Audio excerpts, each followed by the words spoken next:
seeking, how may I please?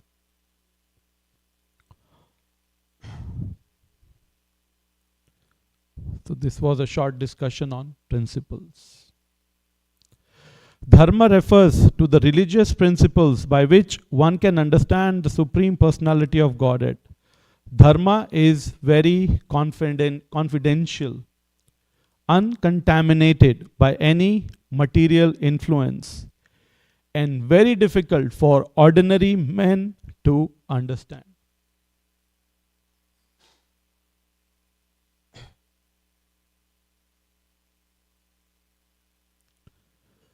So always please, without, before making any judgment or conclusion, try to seek guidance from Guru, Sadhu, and Shastra. This is my understanding. Do you think this is right? Or could you please give me? So there has to be dadati prati granati. We have to share our heart in confidence. And that's what community is about. It's not that we have to go and announce on WhatsApp or Facebook, but when challenges come, conflicts come, we should go and seek guidance. However, if one actually understands Dharma, he immediately becomes liberated and is transferred to the kingdom of God. Bhagavad Dharma, or the principle of religion enunciated by the Parampara system, is the supreme principle of religion. In other words, Dharma refers to the science of Bhakti Yoga, which begins by the novices chanting the holy name of the Lord. Tan Nama Grahanadibhi. Therefore, in this age of Kali, as recommended here in Chaitanya Charitamrit, Kali Kale Dharma, Krishna Nama Sankirtana. The chanting of the holy name of the Lord is the method of religion approved by all Vedic scriptures. In the next text of the Chaitanya Charitamrit quoted from Srimad Bhagavatam 11.5.32, this principle is further stressed.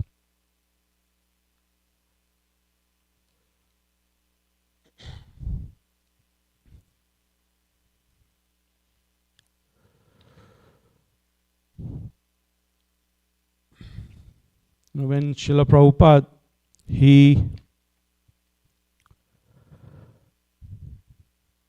arrived at the Boston harbor, he composed a poem called Markine Bhagavat Dharma. And the last verse of the poem is Bhakti nahi beda nahi name khub daro Bhakti Vedanta Nama ebe sarthaka koro. Translation: I have no devotion, nor do I have any knowledge, but I have strong faith in the holy name of Krishna.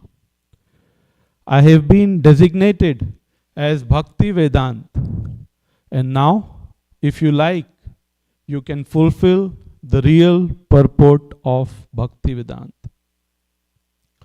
Signed, the most unfortunate, insignificant beggar, A.C. Bhaktivedanta Swami Srila Prabhupada, on the board of the ship Jaladuta. So this is the beginning of our International Society for Krishna Consciousness in America.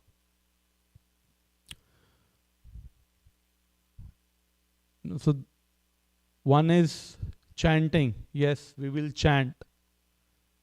But how to chant is a lifelong process. And we can only learn and learn and learn and learn. We can never say, I have understood. Even the most senior devotees, they are always seeking to learn. I have also seen Sachidanand Maharaj. He's joining sometimes the japa retreat being arranged by some apparently new devotees. So he's always seeking to learn. And I personally think he is, along with His Holiness Giriraj Maharaj, Bhurijan Prabhu, they do retreats in Vrindavan. Like they are exploring and exploring and exploring. And the more deeper they go into the ocean, they find more and more gems. But here Srila Prabhupada, he's giving the basic mood in which we should chant. Lord Chaitanya, he gave Shikshashtakam. And Srila Prabhupada, he is writing, the most unfortunate. If we approach the holy name, I am someone, I know, I am the chosen one, then even though we'll chant the 16 rounds, but the doors of that treasure house are closed. We will not have access. So Prabhupada is not only saying unfortunate, he's also saying insignificant. So we have to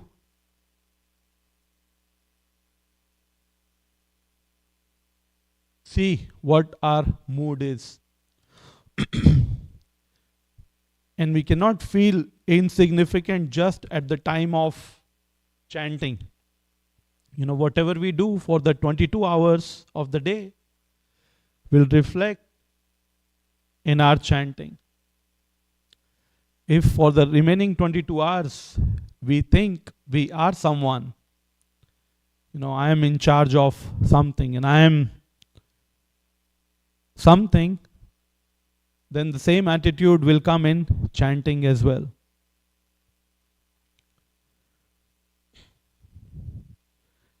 And the third, Srila Prabhupada, he uses is beggar. We cannot beg, superficially.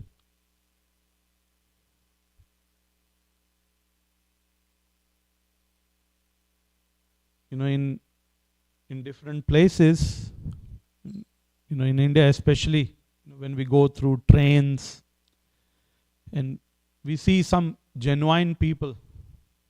Right now it has also become like a profession. But imagine if a person who is hungry and has not eaten for a couple of days, the way he is begging, and a person who has a lot in his home, but still he is going out and begging, there is a difference. So only a hungry person can beg.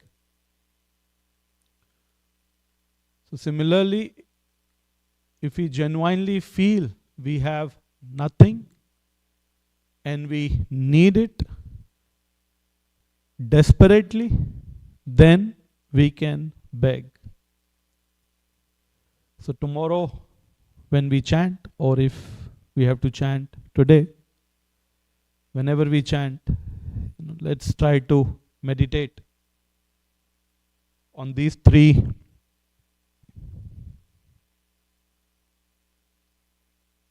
factors, that how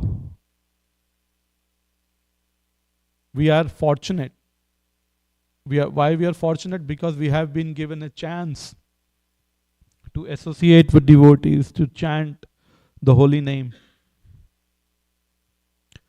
But if we don't take this opportunity seriously, we are unfortunate. Meditate that how insignificant we are.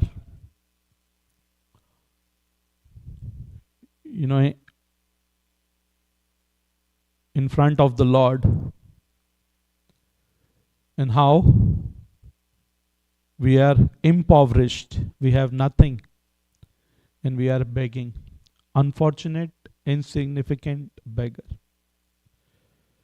And Srila Prabhupada, and in also, he brings up in Shikshashtakam, Lord Chaitanya, he says in the third verse, Trinadapi sunichena, tarorapi sahishnuna, amanina manadena, kirtanya sadahari. More humbler than a blade of grass, more tolerant than a tree, giving all respect to others and not expecting any respect. Again, this verse, we have to apply it very maturely. Humility does not mean we think ourselves less. Humility means we think less of ourselves. So that will be another class, if one wants to speak. So there are different verses in Shikshashtakam, but this third verse explains how to chant.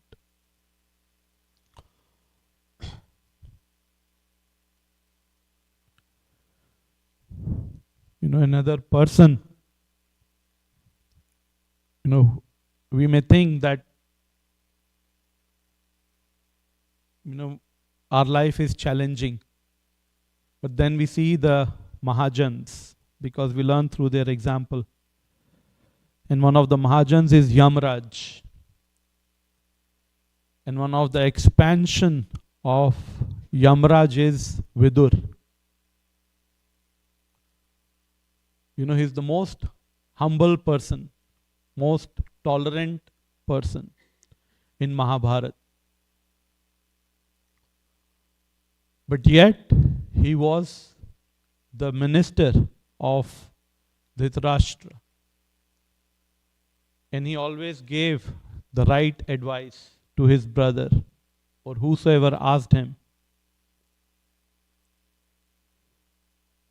He was the one who raised his voice when Draupadi was being disrobed. He did not sit quiet.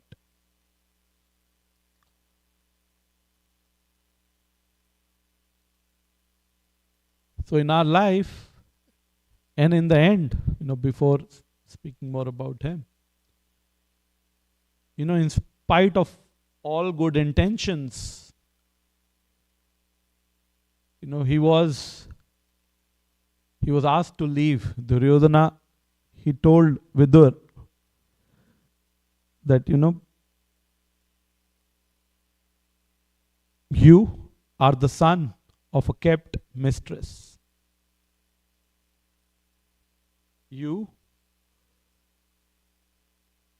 If it was my control, I would kill. But for now, please leave. And the only thing you can live with is your breath and nothing else. And then he eventually leaves. And in the end, because he was a well-wisher, he comes back for the welfare of his brother, to awaken him in spirituality. And then he chastises Dhritarashtra again, that you tried to kill the Pandavas and yet you are staying here and eating the grains from their house. You should be ashamed. And he helped Dhritarashtra leave this world as well. So it's not easy how we apply these principles in our day-to-day life. But if we are genuinely seeking the help, the guidance, Lord will arrange. One must have faith. I think there are more verses, but seeing the time duration, I would like to end here. And if there are any corrections or comments, please.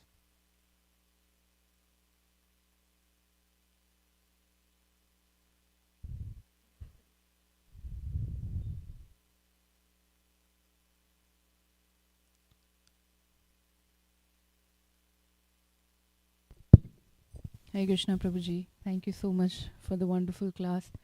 I just wanted to say that every time I hear your class, there is so much honesty in the speech that it makes such powerful, it conveys powerful messages for us who are trying to practice. So please keep giving more classes. Hare Krishna. Thank you for encouragement.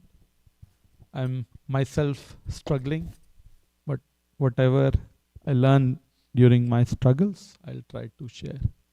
Thank you very, very much. Hare Krishna Prabhu, thank you for a very sobering class. So as I was hearing, you bring out the points of how we should be beggars. Then my, what do you call it, rebellious mind is saying, but Krishna consciousness has to be joyfully performed.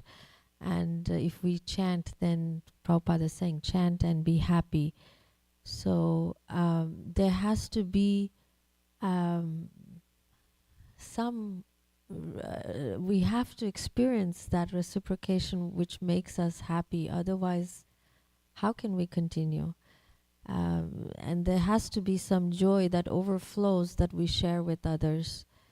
Otherwise, who would be attracted to us just feeling, like totally depressed and sad? So how do we, having that internal mood of Sharanagati, but there has, how is that joy also a steady factor in our Krishna consciousness? The joy that spills over, the joy that we are able to share, and the joy that others are able to taste and say, hey, they have something that I want. Thank you very much. Yes. So Krishna consciousness is a process of, we can say, the balanced process. In Ayurveda, there is kapha, vata and pitta. Like there are 3 airs within our body and they have to be in balance. Otherwise, we will have health issues. And if we see balance everywhere. Our body temperature cannot be too high or too low. The distance of the earth from the sun has to be balanced. The aeroplane needs to fly. It has to be in perfect balance. We cannot have only one wing. We need both the wings. The bicycle has 2 wheels. And sometimes we need support wheels to balance as well.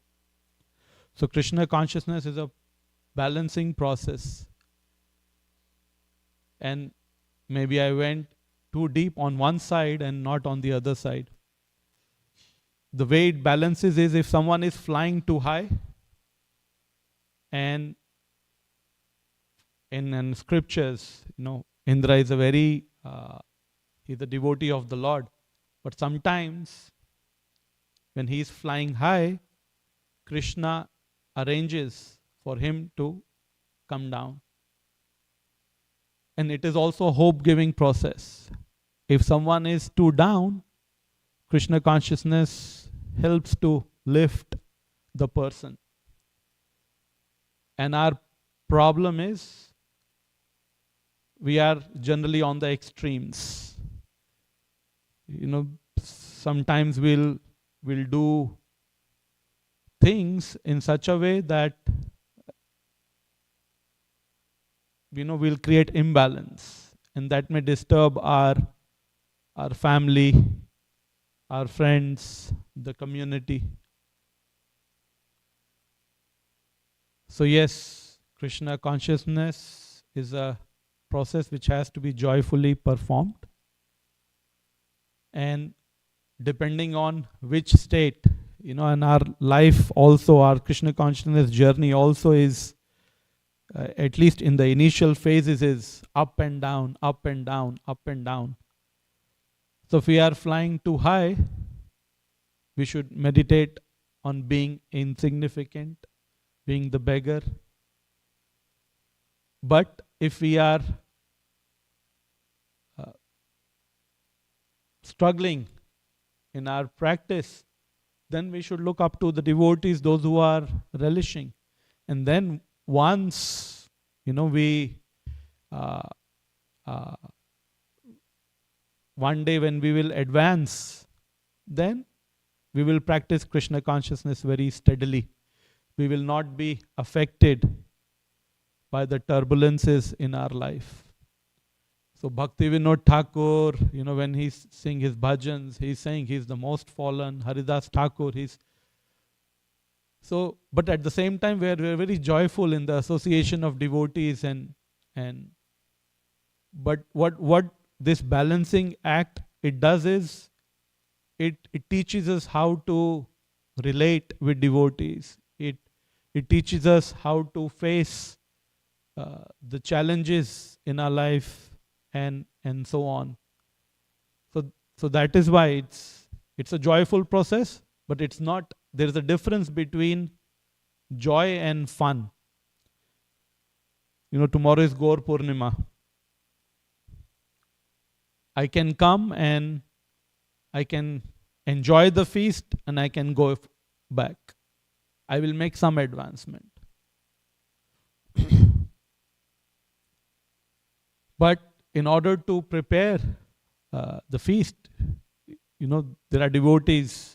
Our Radha Krishna Prabhu, he is arranging the cut up. But for him to be able to do the cut up, he must work in coordination with his family and with kids. So that balance is very, very important. So what I wanted to say is, it takes sacrifices to perform that service as well. And we will face challenges in our execution of Krishna consciousness.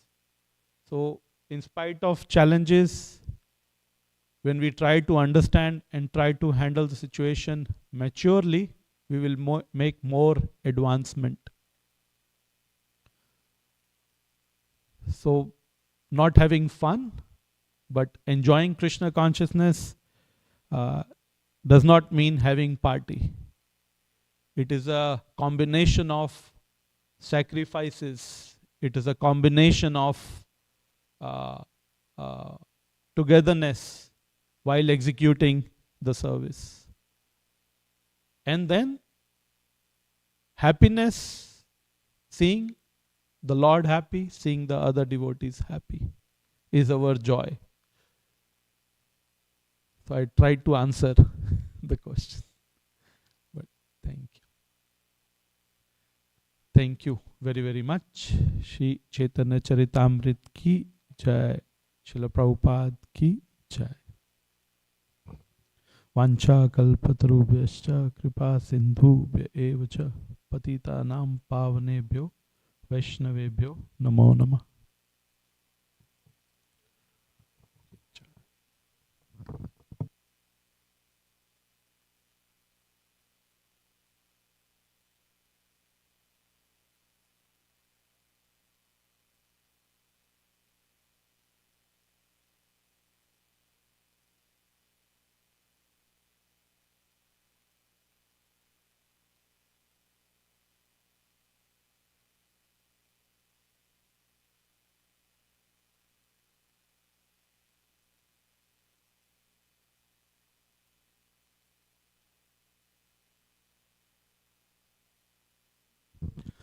Apologies. We have a question from Mishra Bhagwan Prabhu as well.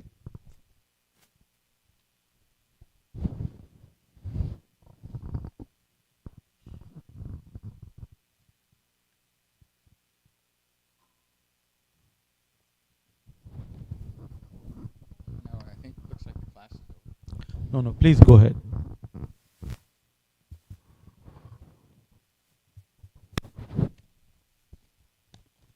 I was listening to Prabhupada the other day on a lecture on the Bhagavatam, and he said, women, they are generally equipped with the qualities of passion and ignorance, and man may also be, but man can be elevated to the platform of goodness. Woman cannot be. So Rajas Tamas, generally, that is the quality of woman, and man can become to the platform of goodness. Therefore, initiation, Brahminical symbolic representation, is given to the man and not to the woman. So when Srila Prabhupada was speaking this, he had like love and compassion in his voice. It didn't have any pretension of like a debate, or that he was making some kind of point, or that there's anything contradictory or from Srila Prabhupada, there's no conflict or contradiction in anything that he says. He doesn't.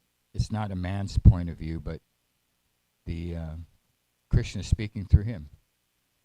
And if devotees, from Prabhupada, there's no contradiction. Everything he says, there's no conflict.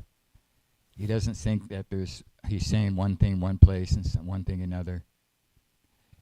If the devotees thought there was some conflict and they would present it to Prabhupada, he would always dismiss it. Like one time a devotee said, "Oh, Srila Prabhupada, it says here in the Nectar of Devotion that we should not pay our obeisances to anybody in front of the deities. But every time you come in the temple room, we all pay our obeisances to you in front of the deities." So Srila Prabhupada said, well, that's just details. Or like another time, they were on the airplane, and Srila Prabhupada was watching the Charlie Chaplin movie. So the devotee came up and said, well, Prabhupada, it says here in your books that devotees don't watch movie, they don't go to cinema. But here you are, you're watching the movie. So Srila Prabhupada said, well, it's because Charlie Chaplin is the original. He's the Adi comedian. So I'm thinking of Krishna as the original person, and when I'm, so for Prabhupada, it may seem like from, to him it's never a conflict. Everything he says it's not it's some debate. On the receiving end, the way that we see devotees, sometimes they get into issues, and they quote Prabhupada and counter-quote Prabhupada to make a point. And but for Prabhupada, it's not like that. It's not like a counter. It's not a big argument with himself. And I know that Prabhupada's books are the law books of mankind, but at the same time, when devotees act like lawyers and they pull different quotes to defeat one another in some kind of worldwide kangaroo court. So what's the difference between studying Srila Prabhupada's books to create an agenda for a point, in some kind of debate that you're trying to put across your side of the story, as compared to people studying Prabhupada's books like in a Bhakti Shastri class, or a Bhakti Vedanta or a Bhakti Vaibhava class? Is there something, that kind of studying, how is it different than the kind of studying where people are studying Prabhupada's books to find a particular something that backs up a point they're trying to make, rather than just studying? Thank you, Mr. Bhagan Prabhu.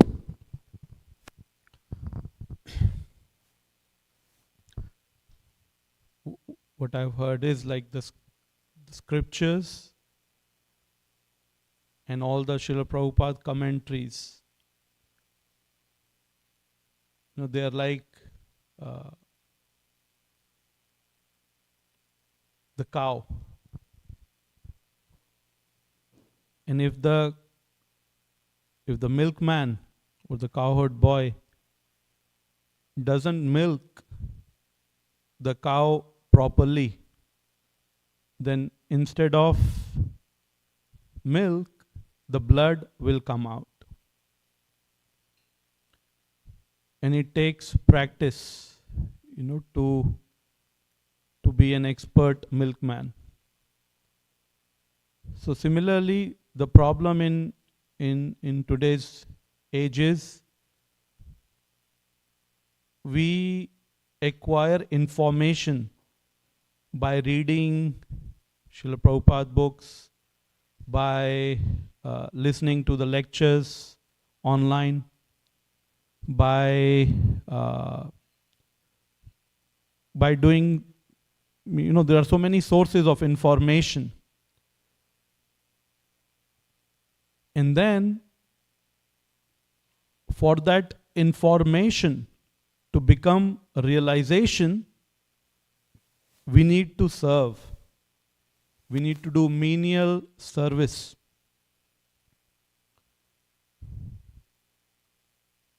And then we will be able to understand the purports. Like we have the information, but we have not digested it. And my understanding is that the discussions or the debate is happening about information. Srila Prabhupada said this. This is information. In Chaitanya Charitamrit, it is said this. This is information.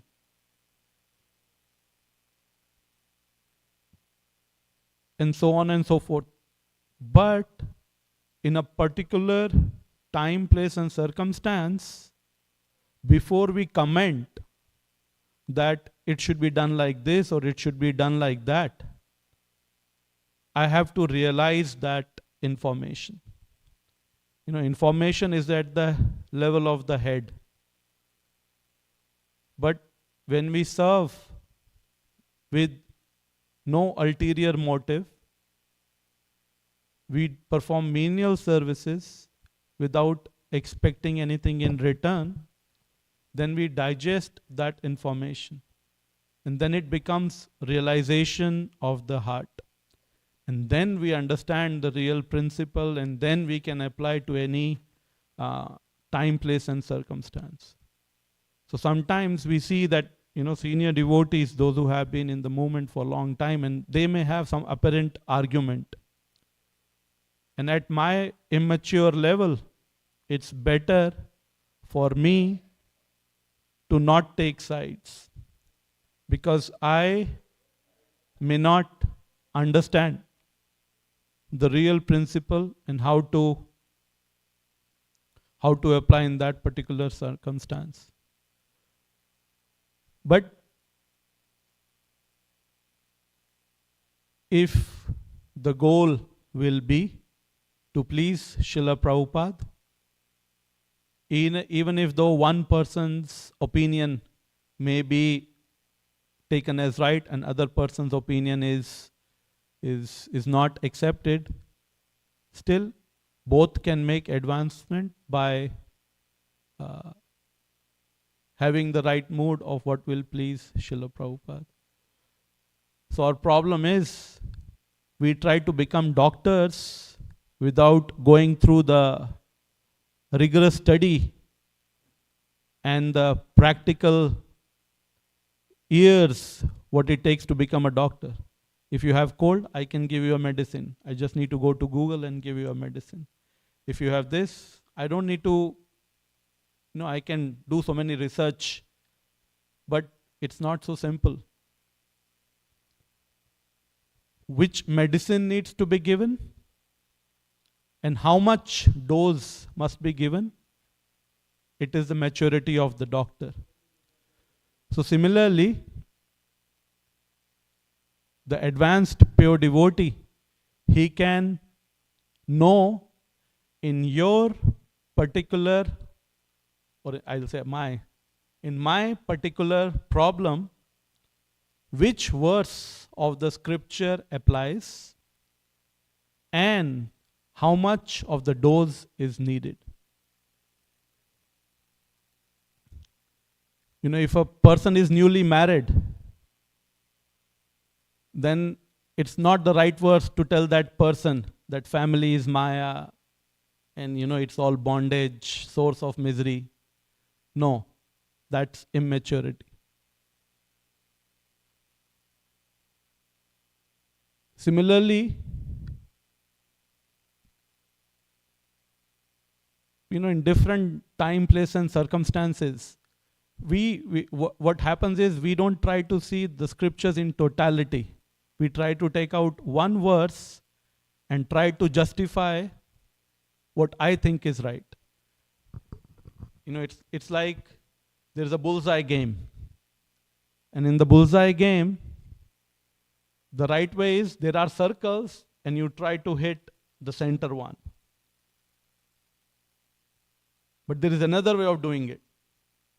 I'll hit it, and then wherever it falls, I'll make circles around it.